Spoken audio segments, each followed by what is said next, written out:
মাননীয় সদস্য বসেন একটু কাইন্ডলি, ওনার যেহেতু বক্তব্য শুরু হয়েছে আমরা শুনি। আপনার সময় 6 মিনিট। রাষ্ট্রপতির ভাষণে আমি উপভোগ করেছি। বিরোধী দলের বন্ধুরা সেদিন ছিল না, তারাও থাকলে হয়তো উপভোগ করতে পারতেন। কারণ এই সংসদে 30 জন আমরা যারা এই সংসদে সদস্য হিসাবে এসেছি তার অধিকাংশই নতুন এবং 50-এর ঘরে বয়স। সুতরাং স্বাধীনতা যুদ্ধের সময় স্বাধীনতা যুদ্ধের ঘটনাবলী তাদের প্রত্যক্ষভাবে দেখার সুযোগ হয়নি, কিন্তু জানার জন্য সেদিনের সে ভাষণে তারা থাকলে জানতে পারতেন। রাষ্ট্রপতির ভাষণে রাষ্ট্রপতি স্বাধীনতা যুদ্ধের কথা বলেছেন।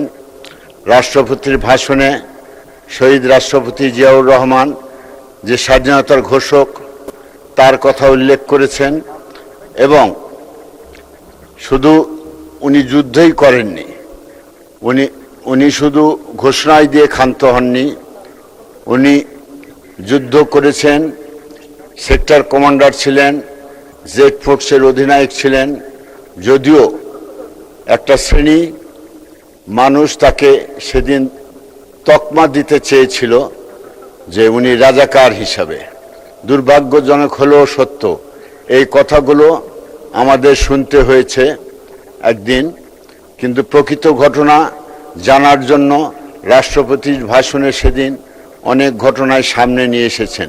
রাষ্ট্রপতির ভাষণে স্বাধীনতা যুদ্ধের কথা শুধু বলেন নাই, উনি 71 সালের আন্দোলনের কথা বলেছেন, 69-এর গণ অভ্যুত্থানের কথা বলেছেন, সর্বশেষ জুলাই আন্দোলনের কথা বলেছেন, যে আন্দোলন এদেশের ছাত্র জনতার ঐক্যবদ্ধ একটি আন্দোলন ছিল, এবং সে আন্দোলনে আমাদের দলের বহু নেতাকর্মী যারা সেদিন শহীদ হয়েছিলেন, রক্ত দিয়েছেন।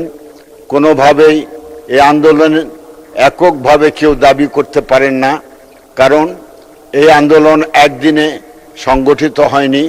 দীর্ঘ 17 বছর ধরে আমাদের বহু নেতাকর্মী প্রাণ দিয়েছে এবং পালিয়ে থেকেছে, জেল খেটেছে, আহত হয়েছে, পঙ্গু হয়েছে, এবং তার চূড়ান্ত ফসল হিসাবে সেদিন জুলাই অভ্যুত্থান হয়েছিল। সুতরাং আমরা সেদিন যারা ছিলাম তারা সবাই অনেকেই এই ভাষণটা শুনেছি এবং উপভোগ করেছি। উনি আমাদের দেশনেত্রী বেগম খালেদা জিয়ার কথা বলেছেন। দেশনেত্রী বেগম খালেদা জিয়া গণতন্ত্রের প্রশ্নে, এদেশের মানুষের প্রশ্নে কখনো উনি কারোর সঙ্গে আপোষ করেননি, এবং গণতান্ত্রিক সকল আন্দোলনে উনি অংশ নিয়েছেন প্রত্যক্ষভাবে। শুধু তাই নয়, তার অনেক বড় লম্বা ইতিহাস। স্বাধীনতা যুদ্ধের সময়ও সেদিন অনেকেই স্বাধীনতার দাবিদার এবং বলতে চায় স্বাধীনতার পক্ষের শক্তি। একবার খেয়াল করে দেখুন পিছনে আমরা যদি ফিরে যেতে চাই, সেদিন স্বাধীনতা যুদ্ধের শুরুর প্রাক্কালে টকবগে একজন যুবক সেদিন মেজর জিয়া যে স্বাধীনতা ঘোষণা করেছিল, সেদিন তো অনেক বড় বড় নেতা ছিল এই দেশে, কারো কিন্তু সেদিন ওই সাহসটি যোগায়নি। সেই স্বাধীনতা যুদ্ধে যদি ব্যর্থ হতো, শহীদ জিয়ার কোর্ট মার্শালে বিচার হয়ে মৃত্যুদণ্ড হতো।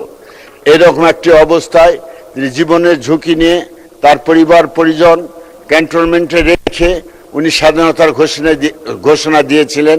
সেই কারণে আমি মনে করি সেদিনের প্রেসিডেন্টের ভাষণের অনেক তাৎপর্য রয়েছে। মাননীয় স্পিকার, আমাকে 2 মিনিট সময় বেরিয়ে দিবেন, আমি এলাকার কথা কিছু বলবো আর কি, এই জন্য 2 মিনিট সময় আমাকে দিবেন। জি, 2 মিনিট সময় দেওয়া হবে আপনাকে, এটা পুরো শেষ হওয়ার সাথে সাথে। Thank you. তো সে কারণে আমি বিরোধী দল ভাইদের বলবো, বিরোধী দলের সম্মানিত সদস্যের বলবো যে আমরা ঐক্যবদ্ধভাবে একটি নতুন বাংলাদেশ, যে বাংলাদেশ কোনো বৈষম্য থাকবে না, উন্নয়নের বাংলাদেশ যে স্বপ্ন দেখেছেন দীর্ঘ 17 বৎসর ধরে পরবাসে থেকে আমাদের আজকের প্রধানমন্ত্রী, আমাদের দলের চেয়ারম্যান জনাব তারেক রহমান, আমরা সেইটা বাস্তবায়ন করতে চাই। ইতিমধ্যেই আপনারা দেখেছেন একে একে উনি যে ওয়াদাগুলো করেছিলেন প্রত্যেকটি একে একে পালন করতে চলেছেন। এইখানে আমরা সবাই সম্মিলিতভাবে সরকারকে আমরা সহযোগিতা করি এবং তারেক রহমানের হাতকে সহযোগিতা করি, যাতে উনি ওনার কর্মসূচি দেশের মানুষের জন্য এবং সবার জন্য একটি বাসযোগ্য বাংলাদেশ তৈরি করার জন্য উনি যে পরিকল্পনা নিয়েছে সেটা বাস্তবায়নে আমরা সহযোগিতা করি। মাননীয় স্পিকার, আমি আমার এলাকার কিছু কথা বলতে চাই। আমার এলাকায় 51 নওগাঁ 6 আত্রা এবং রায়নগর 2 থানা মিলে আসন।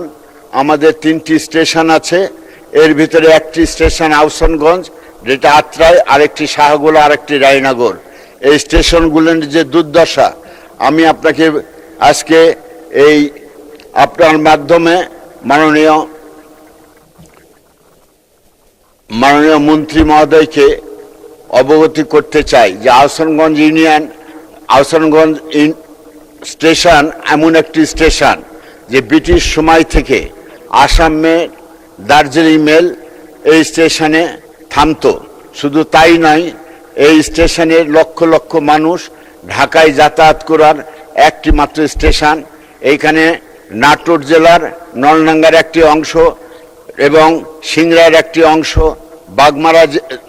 রাজশাহী জেলার বাগমারার একটি অংশ, এই মানুষগুলো এই স্টেশন দিয়েই সব সময় চলাচল করে। এইখানে আমাদের এই স্টেশনটা আমাদের আধুনিক স্টেশন, মডেল স্টেশন করার জন্য আমি আহ্বান জানাচ্ছি এবং একই সঙ্গে এবং রায়নগর এবং শাহগোলা ইউনিয়নের আমি উন্নয়ন কাজ ত্বরান্বিত করার জন্য জানাচ্ছি। এই স্টেশনের এই রেল লাইনের পাশ দিয়ে আমাদের একটি আঞ্চলিক মহাসড়ক আছে যেটা নওগাঁ আত্রাই নাটোর হয়ে ঢাকায় আসে। এইটার আংশিক কাজ হয়ে আছে এবং আমরা যদি এই সড়কটা চালু করতে পারি, ঢাকার সঙ্গে আমাদের 60 কিলোমিটার দূরত্ব কমে যাবে এবং এই অঞ্চলের মানুষ সুদূর হিলি বন্দর থেকে ঢাকার সঙ্গে যোগাযোগ স্থাপন হবে। মাননীয় স্পিকার, আপনাকে আপনার মাধ্যমে আরেকটি বিষয় আমি জানাতে চাই যে এইখানে আমাদের সমসপাড়া নামক একটি স্থান আছে যেখানে ব্রিজটা করা